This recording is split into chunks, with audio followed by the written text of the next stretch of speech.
ओम शांति। 1 जुलाई। आज बाबा सेवा की भी उमंग बढ़ा रहे हैं और बहुत नशा भी चढ़ा रहे हैं और शुरुआत कर रहे हैं कि सबसे बड़ी माला रुद्र माला है। शिव का ही दूसरा नाम रुद्र है। शिव आकर सबका कल्याण करते हैं। ये सब रुद्र माला आत्माओं की माला है। आत्माएं तुम अति सूक्ष्म हो। आत्माओं का ज्ञान भी कितना सुंदर है, वंडरफुल है। आत्मा सूक्ष्म है, उसमें 84 जन्मों का पाठ भरा हुआ है। सब धर्मों की आत्माएं अपने अपने समय पर आती हैं, परम धाम में जाकर अपने अपने स्थान पर स्थित हो जाती हैं। वंडरफुल खेल है। लेकिन इसमें भी 108 की और 16,108 की मालाएं प्रमुख हैं। अभी जो बहुत अच्छा पुरुषार्थ करते हैं, इस रेस में अच्छी दौड़ लगाते हैं, जल्दी पहुंचते हैं, उनके माला में नंबर आ जाते हैं। ये रेस चल रही है, तुम्हारी योग की रेस। बाबा ने ये यज्ञ रचा है, ये ज्ञान यज्ञ है। इसको रुद्र यज्ञ भी कहा गया है। शास्त्रों में तो लिख दिया, दक्ष प्रजापति ब्रह्मा ने यज्ञ रचा, लेकिन कुछ भी क्लियर नहीं है। ये ज्ञान भी है और यज्ञ भी है, दोनों बातें। ज्ञान यज्ञ, ये ईश्वरीय विश्वविद्यालय भी है। इसमें तुम्हें बाप स्वयं आकर पढ़ा रहे हैं। इस यज्ञ में सबकी आहुति पड़नी है, यज्ञ में आहुति डाली जाती है। ये ऐसा विशाल यज्ञ है, इसमें सारी पुरानी दुनिया की ही आहुति पड़ जाएगी। देखो कितना बड़ा वंडर है। लोग तो 7 वंडर देखने जाते हैं, लेकिन ये कितना बड़ा वंडर है कि सबका सदगति दाता भगवान तुम्हें पढ़ा रहे हैं, वो आ गए हैं। इससे बड़ा वंडर और कुछ नहीं हो सकता। वही तो विश्व का मालिक बनाते हैं।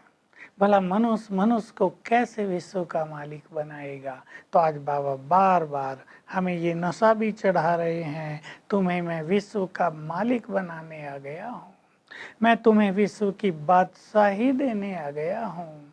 भारत में देवी देवताओं का राज था, तुम बहुत सुखी थे। ये भारत बहुत सुखी था, सर्वोच्च था, अथाह धन संपदा थी तुम्हारे पास। तो उतरते उतरते नीचे आ गए हो। अभी फिर से मैं तुम्हें राजयोग सिखाकर विश्व की बादशाही देने आया हूँ। और ये सारी पुरानी दुनिया इस यज्ञ की ज्वाला में जलकर नष्ट हो जाएगी। पुरानी चीज़ें जलने से ही, आग में पड़ने से ही शुद्ध होती हैं। तो ये पुरानी सब सामग्री इस रुद्र यज्ञ में, इस अग्नि में पड़कर शुद्ध हो जाएगी। ये भारत सोने की दुनिया बन जाएगा। तो बाबा कह रहे, देखो लड़ाई के आसार तुम देख रहे हो। छोटी छोटी लड़ाई होती रहती हैं, बड़ी लड़ाई लगेगी तो न जाने क्या क्या हो जाएगा और सभी आत्माएं घर अपने वापस चली जाएंगी। ये बाबा बार बार नशा दे रहे हैं और फिर सर्विस की उमंग बहुत बढ़ा रहे हैं। तुम बच्चों को अपने सेंटर, बड़े बड़े शहरों में बड़े बड़े सेंटर खोलने चाहिए, छोटे नहीं। दिल्ली में सबसे बड़ा, मुंबई, कलकत्ता, मद्रास, उन दिनों चेन्नई का नाम मद्रास था, यहाँ बड़े बड़े सेंटर खोलो तो बड़े बड़े लोग आएंगे। अच्छे अच्छे बोर्ड लगाओ, एडवर्टाइजमेंट बहुत अच्छी करो। दिल्ली परस्थान थी, फिर से इसको परिस्तान बनाया जा रहा है। कैसे? आकर समझो। विश्व में शांति स्थापित कैसे हो रही है? आकर समझो। तुम विश्व के मालिक कैसे बन सकते हो? आकर समझो। 21 जन्मों तक तुम निरोग कैसे रह सकते हो? आकर समझो। ये सब बाबा राय दे रहे हैं कि बच्चों की बुद्धि बहुत अच्छी चलनी चाहिए, मीटिंग करनी चाहिए, आपस में विचार मंथन करना चाहिए, कैसे सेवा की वृद्धि करें, कैसे अच्छे अच्छे बोर्ड बनाएं, दिल्ली में हवाई जहाज से पर्चे गिराएं। बाबा कह रहे हैं किसी ऑफिसर को अच्छा समझाओगे तो फ्री कर देगा। देखिए उस टाइम लोग सोचते थे बाबा ऐसे उमंग दिला रहे, पर भगवान बोल रहा था। ऐसा हुआ फिर कई जगह, फ्री हो गए सब काम। तो बाबा कह रहे बच्चे सेवा वही कर सकेंगे जो फ्राक दिल होंगे, मतलब लिबरल, बहुत उदार चित्त होंगे, कंजूस नहीं होंगे। बाबा थोड़ा ही किसी को कहेगा तुम इतना पैसा सेवा में लगाओ, आप ही करे सो देवता, कहने से करे सो मनुष्य, और जो कहने से भी ना करे उसको क्या कहेंगे। बाबा कह रहे तुम खुद सोच लो। तो राजाओं का हाथ सदा खुला रहता है, बाबा तो दाता है, देता ही रहता है, लेकिन तुम सबको आपस में मिलकर सेवाओं के अच्छे अच्छे प्लान बनाने चाहिए। देखो इस ब्रह्मा को देखो, इसने अपना सब कुछ सेवाओं में लगा दिया, तो कोई भूखा रहा क्या?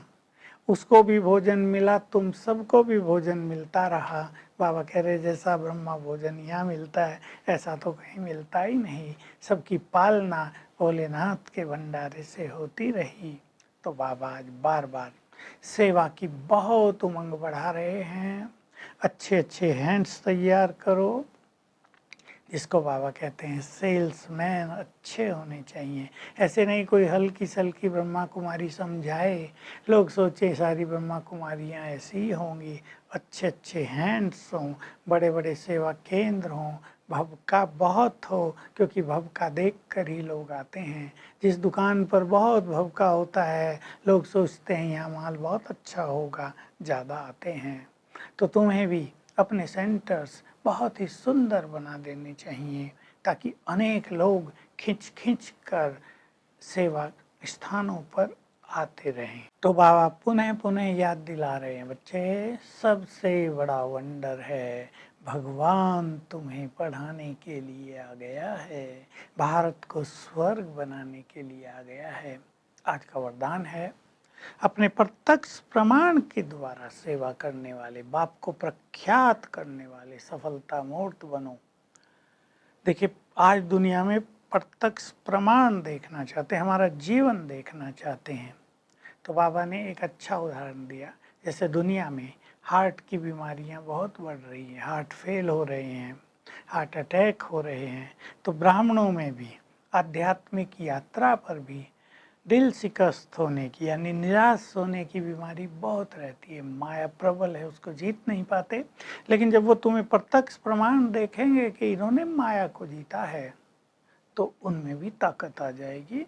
तो विश्व कल्याण तुम कर सकोगे अपने बिल्कुल प्रत्यक्ष उदाहरण से। अपने जीवन को बदल कर, तुम्हारे जीवन को बदलता देख दूसरे भी अपने जीवन को बदलेंगे। स्लोगन है एक बहुत प्रैक्टिकल, जिसकी ज़रूरत होती है, दूसरों के विचारों को अपने विचारों से मिलाना, ये दूसरों को सम्मान देना है। विचार मिलन हम अवश्य करें, चाहे घरों में हो चाहे संगठनों में। तो आज सारा दिन हम इस उमंग में रहेंगे, हम अपने तन मन धन से भारत को स्वर्ग बना रहे हैं और अपने पांचों स्वरूपों का अभ्यास करेंगे, भविष्य के नशे में रहेंगे। Om Shanti. To watch Peace of Mind channel videos on YouTube, subscribe us on youtube.com/tvpeaceofmind. Just a click for a peaceful life.